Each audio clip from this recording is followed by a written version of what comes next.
바그다드 동물원 구하기. 로렌스 앤서니 그레이엄 스펜스 지음. 떼인돌 출판사. 이라크로 들어간 최초의 민간인. 티그리스 강을 가로지르는 알 자무리아 다리를 건널 때쯤 되자 갑자기 주변이 조용해졌다. 총소리와 차량 소음이 뒤섞여 쉴 새 없이 들려오던 무법지대를 벗어나자 소름 끼치도록 섬뜩한 정막만이 흘렀다. 들리는 소리라고는 주변 환경과 전혀 어울리지 않게 토요타에서 나오는 나지막한 소음뿐이었다. 우리 외에 그 도로를 달리는 사람은 아무도 없었다. 2차선 도로 옆에는 망가진 이라크 트럭들이 아무렇게나 버려져 있었다. 그 차들은 내 눈길이 닿는 저쪽 끝까지 이어져 있었다. 아직까지 연기가 스멀스멀 올라오는 것도 있었다. 흙탕물로 가득한 강을 건너 얼마쯤 가다 보니 그 정적의 이유를 알 것 같았다. 야파거리의 맨 끝에 무언가가 위협적인 자세로 떡 버티고 서 있었던 것이다. 검문을 위해 쳐놓은 바리케이트였다. 모래 방호벽과 더불어 철조망이 둘러져 있었고 그 너머로 브래들리 전차와 기관총이 앞을 막고 있었다. 바리케이트 위에서 우리를 내려다보는 카키색 헬멧은 절대적인 권위로 주변을 제압하고 있었다. 사막의 태양이 인정사정 없이 지글거렸다. 용광로처럼 열기를 내뿜는 태양 아래에 탱크가 알을 품듯 앉아 있었고 그 위에 대강 만들어둔 듯한 위장용 그물이 쳐져 있었다. 완전 무장을 하고 세라믹으로 만든 방탄복을 입은 군인들이 의지할 수 있는 거라고는 바로 그 그물이 만들어주는 엉성한 그늘뿐이었다. 그들 곁으로 차를 더 가까이 몰고 갈 엄두가 나지 않았다. 우리는 바리케이트에서 약 100m쯤 떨어진 곳에 차를 세우기로 했다. 천천히 차에서 내린 나는 기관총으로 무장한 둥지를 향해 조심조심 걸어갔다. 무장을 하지 않았고 적이 아닌 친구라는 것을 보여주기 위해 팔을 양쪽으로 활짝 벌린 채 말이다.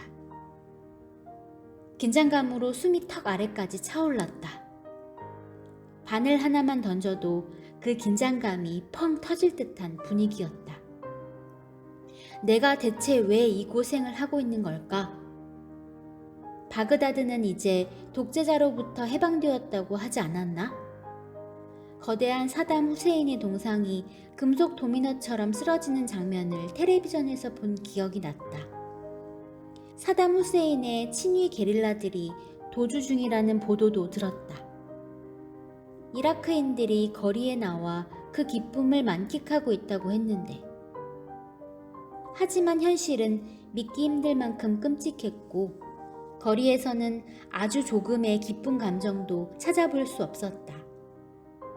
당시 내가 감지할 수 있었던 것은 뱀처럼 살을 휘감고 스멀스멀 올라오는 섬뜩한 느낌뿐이었다. 나는 두 팔을 들고 천천히 걸어갔다. 우리 차의 동향을 주시하던 병사들이 아예 고성능 망원경으로 내 일거수일투족을 살폈다. 나는 내가 조금도 해를 끼칠 존재가 아니라는 것을 보여주려 애쓰면서 앞으로 나아갔다. 물러서! 물러서! 갑자기 병사들이 손사래를 치며 외쳤다. 쭉 내민 주둥이 같은 기관총의 총신이 내 가슴을 겨냥하고 있었다. 나는 그 자리에 우뚝 서버렸다. 미군들이 친절하게 맞아줄 거라고 생각했는데 사실 미군들의 호의를 받으며 이라크까지 오지 않았던가. 동물들을 구하기 위해 찾아왔습니다. 나는 이렇게 외치며 관련 문서를 흔들었다. 썩 꺼져! 당장 꺼지라니까! 이런 꽉 막힌 녀석들이군. 분명 내 말을 들었을 텐데. 더구나 아무리 뜯어봐도 내가 사단 페다인처럼 보일 리는 없는데. 나는 다시 한번 동물들을 구하기 위해, 즉 구호를 목적으로 왔다고 소리쳤다. 이번에는 아무런 응답이 없었다. 그저 무거운 침묵만 흐를 뿐이었다. 대체 어떻게 된 거지? 분명한 사실은 내가 오지 말아야 할 곳에 왔다는 것이었다. 당시에는 내가 있는 곳이 바그다드에서 가장 보안이 철저한 무장 지역의 입구, 다시 말해 최고위급에게 통행증을 받은 사람 외에는 아무도 들어갈 수 없는 곳이라는 것을 전혀 짐작하지 못했다. 그곳은 사담 후세인의 궁전에서 한두 블럭밖에 떨어지지 않은 곳이었고, 거기에는 예비역 장성 제2간허의 본부가 차려질 예정이었다.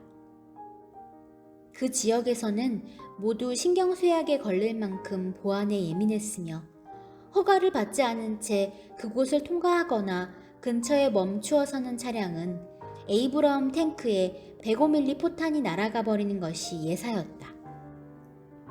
한마디로 그곳에서는 침입자나 그와 유사한 자들은 인정사정 없이 쏘아버렸고, 당시 바리케이트에 진을 치고 있는 병사들은 그 일을 하려던 참이었다. 그들은 경호원이 붙지 않은 민간인에게는 오직 한 번만 경고를 했다. 그럼에도 나는 두 번째 경고를 기다리는 중이었다. 미군들은 당연히 초긴장 상태였다.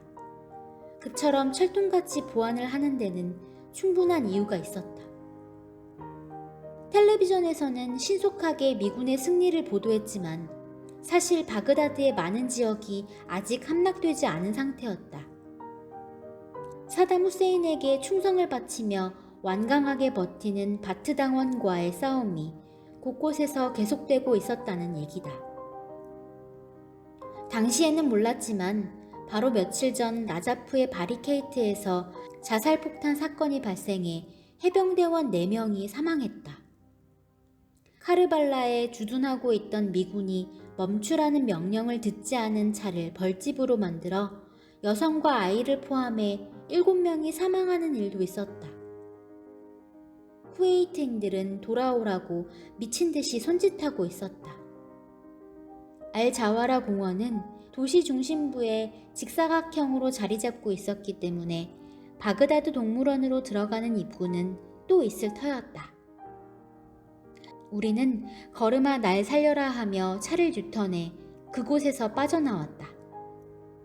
그렇게 1, 2km쯤 가다 보니 또 다른 바리케이트가 눈에 띄었다. 거기에도 역시 중무장한 미군들이 진을 치고 있었다. 사막 위장복에 완전 무장을 하고 서방 기자들을 검문 중이던 미군들의 얼굴은 땀으로 뒤범벅되어 있었다. 이번에야말로 절대 포기하고 싶지 않았다. 병사 하나가 내게 무슨 일이냐고 물었다. 나는 허가증을 보여주면서 바그다드 동물원에 가는 길이라고 말했다. 의약품과 비상용품도 챙겨왔음을 알렸다. 물론 그것이 제 몫을 하려면 동물이 최소한 몇 마리라도 살아있어야 했지만 말이다. 나는 아직 동물원이 어떤 상태일지 상상할 수 없었다. 그 병사는 나를 뚫어져라 쳐다보았다. 자기들은 목숨을 내놓고 싸우고 있는 판인데 이 미친놈은 겨우 짐승들을 살리겠다고 전선을 뚫고 여기까지 왔다고? 그는 내게 무슨 일이냐고 다시 한번 물었다. 방금 내가 한 말이 도무지 말 같지 않았던 모양이다. 나는 좀 더 세게 허가증을 흔들며 말했다. 여기에 연합군 본부에서 받은 허가서도 들어 있습니다. 미군은 종이를 샅샅이 살펴보고는 믿을 수 없다는 듯 고개를 흔들며 빙긋 웃었다. 남아공이라 참 멀리서도 오셨네요. 그는 무선으로 상황을 알리며 지시를 요청했고 내게 차를 탱크 옆에 세워놓고 기다리라고 했다. 나는 에이브럼스 탱크 그늘에 주차하고는 호기심에 가득 차 나를 쳐다보는 병사들에게 아른 체를 했다. 탱크는 엄청나게 큰 괴물처럼 보였는데 무척 더러웠고 달아있었다. 첫 번째 바리케이트에 극도로 긴장하고 있던 병사들과는 달리 이쪽 젊은이들은 비교적 우호적이었고 두세 명은 탱크에서 뛰어내려 악수를 청하기까지 했다. 그들에게서는 몇 달간 비누 구경을 못 해본 듯한 냄새가 진동했다. 동물들을 구하기 위해 여기까지 왔다고요? 동물원은 바로 이 뒤에 있습니다. 담장을 가로질러 가면 보여요. 그쪽에서 총탄이 날아온 적도 있었죠. 한 병사가 아른 척을 했다. 일부러 여기까지 왔다고요? 또 다른 병사가 말했다. 나는 고개를 끄덕였다. 제정신이 아니시네요. 나라면 당장 뒤돌아서서 애인한테 달려갈 텐데. 이곳은 시궁창이에요. 싸워서 뺏을 가치도 없는 곳이라고요. 그런 말을 들으려고 거기까지 간 건 아니었다. 그때 AK-47 소총 소리가 공기를 갈랐다. 나는 그 병사가 탱크 옆에 차를 세워두라고 했던 이유를 그제야 눈치챘다. 그 거리에서는 탱크만이 유일한 방어막이었다. 여기엔 언제 왔습니까? 이번에는 내가 물었다. 전쟁이 시작되자마자 달려왔죠. 한 병사가 자랑스럽게 말했다. 그는 거리를 내려다보며 금방이라도 총을 쏠 것 같은 자세로 덧붙였다. 제일 먼저 왔습니다. 그런 뒤 우리 근처에서 얼씬거리는 것은 죄다 죽여버렸죠. 수도 없이요. 나는 며칠 전 나를 포함해 수백만 명이 텔레비전에서 보았던 탱크들, 도시를 향해 진격하던 그 탱크 부대의 병사들과 마주하고 있는 것이었다. 병사들에게서 악취가 진동하는 것도 무리는 아니었다.